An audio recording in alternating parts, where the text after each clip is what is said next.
আমার জন্ম পাকিস্তানে। আমার আম্মু একজন পাকিস্তানি নাগরিক, আমার বাবা বাংলাদেশি নাগরিক। আমি আমার বাবা মায়ের খুব আদরের সন্তান, কিন্তু আমি ছোটবেলা থেকে বড় হয়েছি বাংলাদেশে দাদা দাদির কাছে। আমার আম্মু আব্বু তুরস্কে বসবাস করত। আব্বু বিজনেস করত, আম্মু ন্যাটোতে চাকরি করত।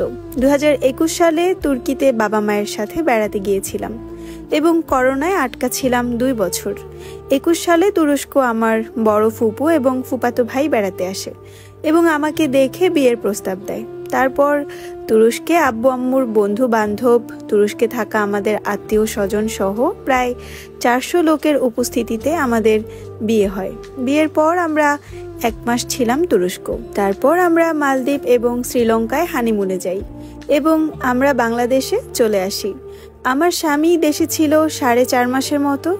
আমার স্বামীর জন্ম এবং বেড়ে ওঠা ফ্রান্সে, কিন্তু সে বিজনেসের কাজে স্পেনের বার্সেলোনা শহরে বসবাস করে। আমি নিজেও বেলজিয়ামের নাগরিক। আমার আম্মু চাকরির সুবাদে বেলজিয়ামের নাগরিকত্ব পায়, সেই সুবাদে আমিও নাগরিকত্ব পাই। আমার স্বামী বিদেশে যাওয়ার আগে কনসিভ করি। সে বিদেশে যাওয়ার সময় আমাকে কথা দেয় 3 মাস সে আমাকে স্পেনে তার কাছে নিয়ে যাবে, কিন্তু যাওয়ার পর তার আর কোনো খোঁজ খবর নেই। কল করতাম, রিসিভ করতো না, ভয়েস করতাম, সিন করতো, কিন্তু রিপ্লাই করতো না। তারপর আমার একটা ফুটফুটে ছেলে সন্তান হয়। তারপর বাবুর পিক দিয়ে আমি তাকে বলি, তুমি এমন করছো কেন, আমাদের একটা ছেলে হয়েছে। তারপর সে আমাকে কল দিয়ে এমন কথা বলে, আমি হুঁশ হারিয়ে ফেলেছি। সে নাকি আমাকে বিয়ে করেছে ভোগ করার জন্য, সংসার করার জন্য না। সে আমার আগে এক স্থানীয় স্প্যানিশ মেয়েকে বিয়ে করে সেই সংসারে তার 2টা মেয়েও আছে। সে আমার এবং আমার ছেলের কোনো খোঁজ খবর নিতে পারবে না। আমিও কি করতে পারি, নিয়তি মেনে নিলাম। আমি ছেলে নিয়ে বাংলাদেশে বসবাস করতে শুরু করলাম। আমার বাবা মা আমাকে মাসে 1 লাখ টাকার মতো হাত খরচ দিত, সে একটা পয়সাও দিত না। আস্তে আস্তে মাশাল্লাহ আমার ছেলেটা বড় হতে লাগলো, সারাদিন আব্বু আব্বু করতো। তারপর ছেলের পাসপোর্ট বানিয়ে চলে যাই তুরস্কে আমার মায়ের কাছে। সেখানে গিয়ে ছেলের একটা স্পেনের ভিসা করাই আমার নাগরিকত্বের রেফারেন্সে। আমি যেহেতু ইউরোপীয় ইউনিয়নের নাগরিক, সেজন্য আমার স্পেনে যেতে ভিসা লাগবে না। তারপর আমার শাশুড়ি এবং ছেলে মিলে বার্সেলোনা যাই, একটা হোটেলে উঠি। পরের দিন তার কাছে চলে আসি। আমার ছেলেটা বাবা দেখে আমার কোল থেকে নেমে তার 1 রান জড়িয়ে ধরে দাঁড়িয়ে থাকে। সে ছেলেটাকে একটা ধমক দেয়, ভয়ে বাবু আমার কাছে চলে আসে। সে আমার মুখে থুতু মারে এবং আমার শাশুড়িকে অনেক অপমান করে, আমাদেরকে তাড়িয়ে দেয়। তারপর আমরা ফ্রান্সে চলে আসি এবং সেখানে 1 মাস ছিলাম। তারপর আমরা বাংলাদেশে চলে আসি। বাংলাদেশে চলে আসার পর খবর আসে পাকিস্তানে আমার নানু অসুস্থ। তারপর আমি পাকিস্তানে চলে আসি, আমার ছেলেকে বাংলাদেশে রেখে যাই। পাকিস্তানে যাওয়ার পর আমি অনেক অসুস্থ হয়ে যাই এবং করাচি শহরে একটি হাসপাতালে কিছুদিন ভর্তি ছিলাম। সুস্থ হওয়ার পর খবর আসে আমার ছেলে খুব অসুস্থ, হাসপাতালে ভর্তি। তারপর আমি দেশে আসার পর উন্নত ডাক্তার দেখানোর পর বলে আমার ছেলের বুকের হাড় ছিদ্র, সিঙ্গাপুরে নিয়ে যেতে হবে। তারপর অনেক কষ্টে আমি আমার ছেলের জন্য একটা ভিসা পাই, কিন্তু সিঙ্গাপুর চলে যাওয়ার 5 দিন আগে আমার ছেলেটা মারা যায়। আমার ছেলেটা মারা যাওয়ার আগে কত কান্না করতো, আমি আব্বুর কাছে যাব।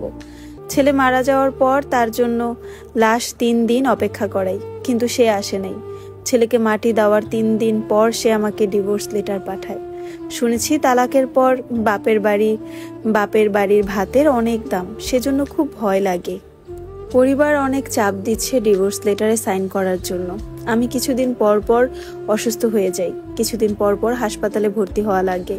আমার জীবনে কোনো কিছুর অভাব নেই, শুধুমাত্র স্বামীর শূন্যতা আমাকে কষ্ট দেয়। আমি তার আপন মামাতো বোন, সে আমার সাথে এমনটা না করলেও পারত। আমার আম্মু যখন বলে বাঙালি অনেক খারাপ, আমার মেয়ের জীবনটা ধ্বংস করে দিয়েছে, তখন লজ্জায় আমার মাথা নিচু হয়ে যায়। হ্যালো, আসসালামু আলাইকুম এভরিওয়ান, আমি জান্নাত রহমান। আপনারা আমার কণ্ঠে শুনছেন একটি মেয়ের জীবনের গল্প, যে মেয়েটি তুরস্ক থেকে আমাকে তার জীবনের স্টোরি পাঠিয়েছে, যে কিনা তার আপন ফুপাতো ভাইয়ের দ্বারাই ঠকেছে এবং তার জীবনটা সে নষ্ট করে দিয়েছে। তার একমাত্র সন্তানকে সে হারিয়ে এখন নিঃস্ব। আল্লাহ যেন পৃথিবীতে এমন স্বামী বা এমন ভাই কাউকে না দেয়। এই মেয়েটা বিয়ের আগে জানতো না যে তার আপন ফুফাতো ভাই বিবাহিত ছিল এবং তার 2টা মেয়েও আছে। সমস্ত কিছু লুকিয়ে তাকে বিয়ে করে শুধুমাত্র তাকে ভোগ করার জন্য। মেয়েটার স্বামী তার আপন ফুফাতো ভাই ছিল, কিন্তু দেখেন তাকে ঠকাতে কিন্তু একবারও ভাবলো না।